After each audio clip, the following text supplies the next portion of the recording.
शिव शक्ति नमः। आप सभी का बहुत बहुत स्वागत, बहुत बहुत अभिनंदन। आइए शुरू करते हैं शिव पुराण की कोटि रुद्र संहिता की इस कथा को और जानने का प्रयास करते हैं कि ऋषि मुनि हमें इस कथा के माध्यम से क्या संदेश देना चाहते हैं।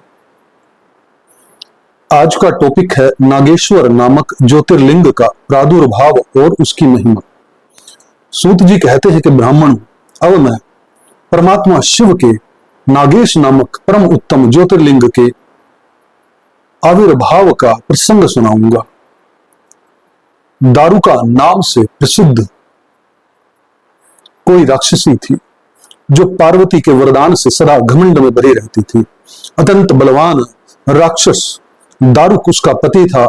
उसने बहुत ही से राक्षसों को साथ लेकर वहां सत्पुरुषों का संहार मचा रखा था। वह लोगों के यज्ञ और धर्म का नाश करता फिरता था। पश्चिम समुद्र के तट पर उसका एक वन था जो संपूर्ण समृद्धियों से भरा रहता था। उस वन का विस्तार सब ओर से 16 योजन था। दारुका अपने विलास के लिए जहां जाती थी वही भूमि, वृक्ष तथा अन्य सब उपकरणों से युक्त वह वन भी चला जाता था। देवी पार्वती ने उस वन की देखरेख का भार दारुका को सौंप दिया था। दारुका अपने पति के साथ इच्छा अनुसार उसमें विचरण करती थी। राक्षस दारुक अपनी पत्नी दारुका के साथ वहां रहकर सबको भय देता था। उससे पीड़ित हुई प्रजा ने महर्षि औरव की शरण में जाकर उनको अपना दुख सुनाया। औरव ने शरणागतों की रक्षा के लिए राक्षसों को यह शाप दे दिया कि ये राक्षस यदि पृथ्वी पर प्राणियों की हिंसा या यज्ञों का विध्वंस करेंगे तो उसी समय अपने प्राणों से हाथ धो बैठेंगे। देवताओं ने जब यह बात सुनी तब उन्होंने दुराचारी राक्षसों पर चढ़ाई कर दी। राक्षस घबराए। यदि वे लड़ाई में देवताओं को मारते तो मुनि के शाप से स्वयं मर जाते, और यदि नहीं मारते तो पराजित होकर भूखों मर जाते हैं। उस अवस्था में राक्षसी दारुका ने कहा कि भवानी के वरदान से मैं इस सारे वन को जहां चाहूं ले जा सकती हूं। यूं कहकर वह समस्त वन को ज्यों का त्यों ले जाकर समुद्र में जा बसी। राक्षस लोग पृथ्वी पर न रहकर जल में निर्भय रहने लगे और वहां प्राणियों को पीड़ा देने लगे। एक बार बहुत सी नावें उधर आ निकली जो मनुष्यों से भरी थी। राक्षसों ने उनमें बैठे हुए सब लोगों को पकड़ लिया और बेड़ियों से बांधकर कारागार में डाल दिया। वे उन्हें बारंबार धमकियां देने लगे। उनमें सुप्रिय नामक से प्रसिद्ध एक वैश्य था जो उस दल का सरदार था।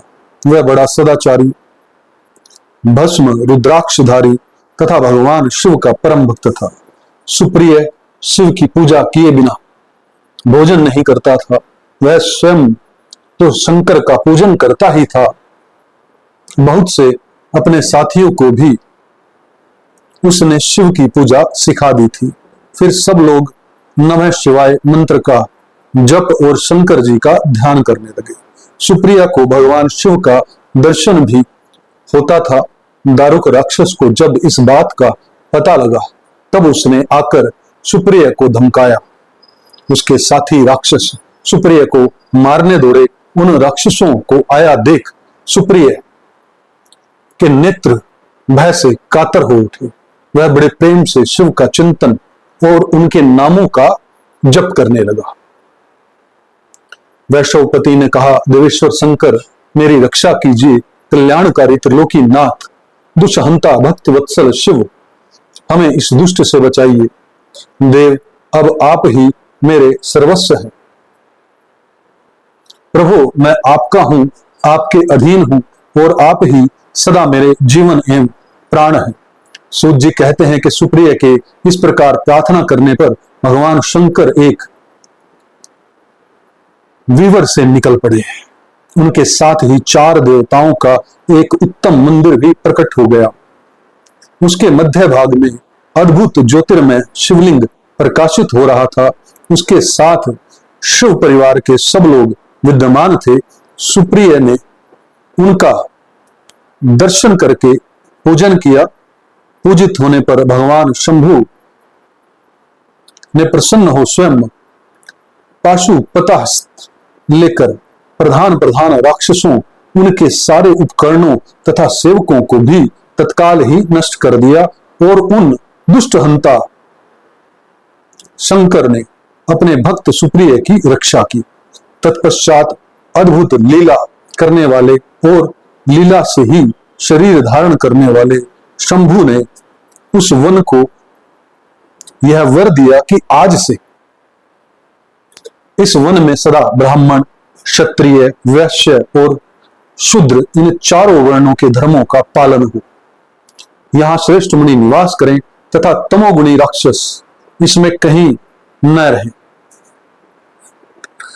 शिव धर्म के उपदेशक, प्रचारक और प्रवर्तक लोग इसमें निवास करें। सूत जी कहते हैं कि इस समय राक्षसी दारुका ने दीनचित से देवी पार्वती की स्तुति की। देवी पार्वती प्रसन्न हो गई और बोली, बताओ तेरा क्या कार्य करूं। उसने कहा, मेरे वंश की रक्षा कीजिए। देवी बोली, मैं सच कहती हूं, तेरे कुल की रक्षा करूंगी। ऐसा कहकर देवी भगवान शिव से बोली, नाथ, आपकी यह बात युग के अंत में सच्ची होगी, तब तक तामसी सृष्टि भी रहे, ऐसा मेरा विचार है। मैं भी आपकी ही हूं और आपके ही आश्रय में रहती हूं, अतः मेरी बात को भी प्रमाणित सत्य कीजिए। यह राक्षसी दारुका देवी है, मेरी ही शक्ति है और राक्षसियों में बलिष्ठ है, अतः यही राक्षसों के राज्य का शासन करे। ये राक्षस पत्नियां जिन पुत्रों को पैदा करेंगी वे सब मिलकर इस वन में निवास करें, ऐसी मेरी इच्छा है। शिव बोले, प्रिय, यदि तुम ऐसी बात कहती हो तो मेरा यह वचन सुनो। मेरे भक्तों का पालन करने के लिए प्रसन्नता पूर्वक इस वन में रहूंगा।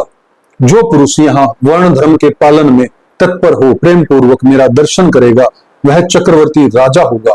कलयुग के अंत और सतयुग के प्रारंभ में महासेन का पुत्र वीरसेन राजाओं का भी राजा होगा। वह मेरा भक्त और अत्यंत पराक्रमी होगा और यहां आकर मेरा दर्शन करेगा। दर्शन करते ही वह चक्रवर्ती सम्राट हो जाएगा। सूत जी कहते हैं कि ब्राह्मणों, इस प्रकार बड़ी बड़ी लीलाएं करने वाले वे दंपति परस्पर हास्य युक्त वार्तालाप करके स्वयं वहां स्थित हो गए। ज्योतिर्लिंग स्वरूप महादेव जी वहां नागेश्वर कहलाए और शिवा देवी नागेश्वरी के नाम से विख्यात हुई। वे दोनों ही सत्पुरुषों को प्रिय हैं। इस प्रकार ज्योतियों के स्वामी नागेश्वर नामक महादेव जी ज्योतिर्लिंग के रूप में प्रकट हुए। वे तीनों लोकों की संपूर्ण कामनाओं को सदा पूर्ण करने वाले हैं।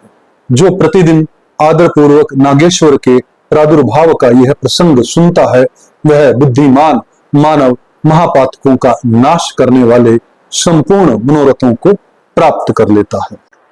इसी में दूसरी कथा का टॉपिक है रामेश्वर नामक ज्योतिर्लिंग के आविर्भाव तथा महात्म्य का वर्णन। सूत जी कहते हैं, ऋषियों, अब मैं यह बता रहा हूं कि रामेश्वर नामक ज्योतिर्लिंग पहले किस प्रकार प्रकट हुआ। इस प्रसंग को तुम आदर पूर्वक सुनो। भगवान विष्णु के राम अवतार में जब रावण सीता जी को हरकर लंका में ले गया, तब सुग्रीव के साथ 18 वानर सेना लेकर श्री राम समुद्र तट पर आए। वहां वे विचार करने लगे कि कैसे हम समुद्र को पार करेंगे और किस प्रकार रावण को जीतेंगे। इतने में ही श्री राम को प्यास लगी। उन्होंने जल मांगा और वानर मीठा जल ले आए। श्री राम ने प्रसन्न होकर वह जल ले लिया। तब तक उन्हें स्मरण हो गया था कि मैंने अपने स्वामी भगवान शंकर का दर्शन तो किया ही नहीं।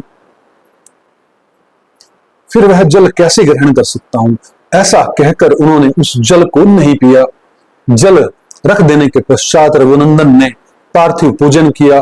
आह्वान आदि 16 उपचारों को प्रस्तुत करके विधि पूर्वक बड़े प्रेम से शंकर जी की अर्चना की। प्रणाम तथा दिव्य स्तोत्रों द्वारा यत्न पूर्वक शंकर जी को संतुष्ट करके श्री राम ने भक्ति भाव से उनसे प्रार्थना की। श्री राम बोले, उत्तम व्रत का पालन करने वाले मेरे स्वामी देव महेश्वर, आपको मेरी सहायता करनी चाहिए। आपके सहयोग के बिना मेरे कार्य की सिद्धि अत्यंत कठिन है। रावण भी आपका ही भक्त है। वह सबके लिए सर्वथा दुर्जय है, परंतु आपके दिए हुए वरदान से वह सदा दर्प में भरा रहता है। वह त्रिभुवन विजयी महावीर है। इधर मैं भी आपका दास हूं, सर्वदा आपके अधीन रहने वाला हूं। सदाशिव यह विचार कर आपको मेरे प्रति पक्षपात करना चाहिए। सूत जी कहते हैं, इस प्रकार प्रार्थना और बारंबार नमस्कार करके उन्होंने उच्च स्वर से जय शंकर जय शिव इत्यादि का उद्घोष करते हुए शिव का सत्वन किया। फिर उनके मंत्र के जप और ध्यान में तत्पर हो गए। तत्पश्चात पुनः पूजन करके वे स्वामी के आगे नाचने लगे। उस समय उनका हृदय प्रेम से द्रवित हो रहा था। फिर उन्होंने शिव के संतोष के लिए गाल बजाकर अव्यक्त शब्द किया। उस समय भगवान शंकर उन पर बहुत प्रसन्न हुए और वे ज्योतिर्मय महेश्वर वमंग भूता पार्वती तथा पार्षद गणों के साथ शशोक्त निर्मल रूप धारण करके तत्काल वहां प्रकट हो गए। श्री राम की भक्ति से संतुष्ट चित्त होकर महेश्वर ने उनसे कहा, श्री राम तुम्हारा कल्याण हो, वर मांगो। उस समय उनका रूप देखकर वहां उपस्थित सब लोग पवित्र हो गए। शिव धर्मपरायण श्री राम जी ने स्वयं उनका पूजन किया।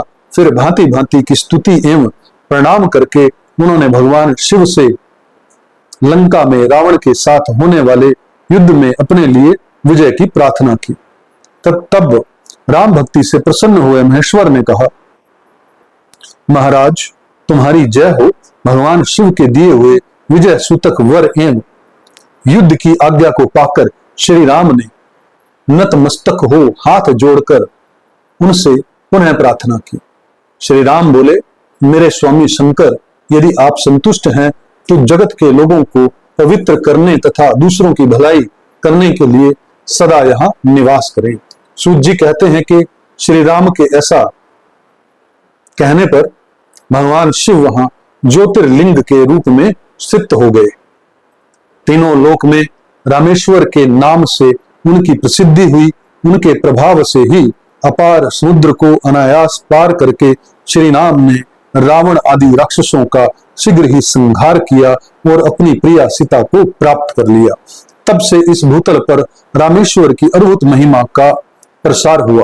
भगवान रामेश्वर सदा भोग और मोक्ष देने वाले तथा भक्तों की इच्छा पूर्ण करने वाले हैं। जो दिव्य गंगा जल से रामेश्वर शिव को भक्ति पूर्वक स्नान कराता है, वह जीवन मुक्त ही है। इस संसार में देव दुर्लभ समस्त भोगों का उपभोग करके अंत में उत्तम ज्ञान पाकर वह निश्चय ही कैवल्य मोक्ष को प्राप्त कर लेता है। इस प्रकार मैंने तुम लोगों से भगवान शिव के रामेश्वर नामक दिव्य ज्योतिर्लिंग का वर्णन किया, जो अपनी महिमा सुनने वालों के समस्त पापों का अपहरण करने वाला है। हे शिव भक्तों, यह कथा यहीं पर समाप्त होती है। मुझे पूर्ण विश्वास है कि इन कथाओं से आपके जीवन में कुछ ना कुछ समझ बढ़ेगी, कुछ ना कुछ इस परमात्मा का मैसेज जो है वो डिकोड होगा आपके सामने। भगवान शिव से मैं प्रार्थना करता हूं कि आपके जीवन में स्वास्थ्य, समृद्धि, सुख, आनंद सब भगवान शिव की कृपा से आपको प्राप्त हो। ओम तत्सत, ओम तत्सत, ओम तत्सत।